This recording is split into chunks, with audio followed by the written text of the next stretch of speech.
ইসলাম নারীকে সম্মান দিয়েছে, সম্মান করেছে। যে ঘরে প্রথমে কন্যা জন্মায়, খাইরুকুম মান বুখিরা বিল উনসা, সে ঘরটাকে আল্লাহ তাআলা বরকতময় করে দেয়।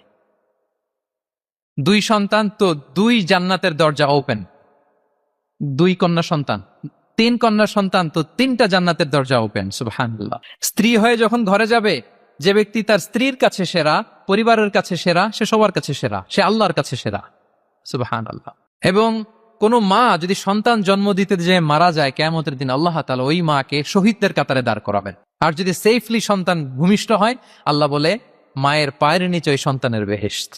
সুবহান। কিভাবে নারীর স্টেটাস, মর্যাদাকে ইসলাম বাড়িয়েছে। এবং এই যে ইসলাম যে নারীকে যে ভিআইপি হিসেবে কনসিডার করে, হ্যাঁ, ইসলামের দেয়া নারীর ড্রেস কোড নিয়ে আমাদের অনেকের কত কথা, কত ক্রিটিক। এটা কেন করে? কারণ Islam consider women as a queen.